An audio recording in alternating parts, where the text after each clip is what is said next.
देखिए ये भारत जलाओ पार्टी की एक और हमारे प्रधानमंत्री की एक और न्यूज़ ग्रैबिंग जिसे कहते हैं कि अपने आप की तरफ आकर्षित करने के लिए एक शगुफ़ा और इस देश के आगे छोड़ दिया है।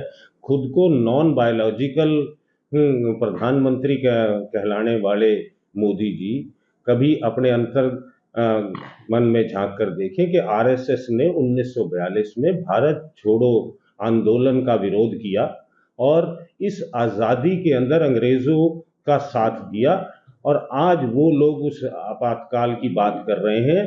सबसे पहले जब आदमी किसी की तरफ उँगली उठाता है तो 3 उँगलियाँ उसकी तरफ होती है। ये मैं भाजपा को बताना भी चाहता हूँ और इस देश को भी देश जानता है कि इस बार लूली लंगड़ी सरकार के कारण भाजपा बौखला गई है।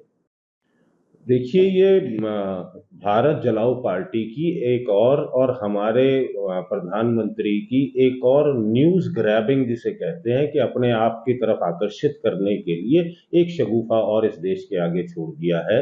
खुद को नॉन बायोलॉजिकल प्रधानमंत्री कहलाने वाले मोदी जी कभी अपने अ, मन में झाँक कर देखें कि आरएसएस ने 1942 में भारत छोड़ो आंदोलन का विरोध किया और इस आज़ादी के अंदर अंग्रेज़ों का साथ दिया और आज वो लोग उस आपातकाल की बात कर रहे हैं।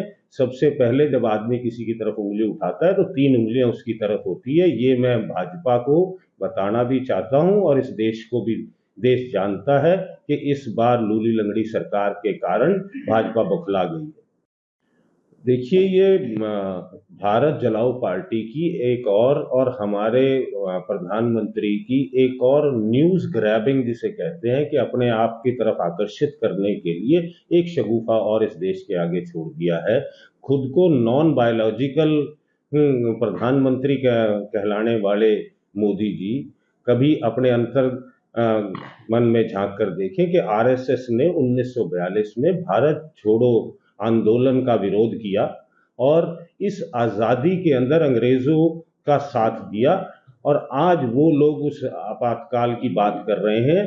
सबसे पहले जब आदमी किसी की तरफ उँगली उठाता है तो 3 उँगलियाँ उसकी तरफ होती है। ये मैं भाजपा को बताना भी चाहता हूँ और इस देश को भी देश जानता है कि इस बार लूली लंगड़ी सरकार के कारण भाजपा बौखला गई है।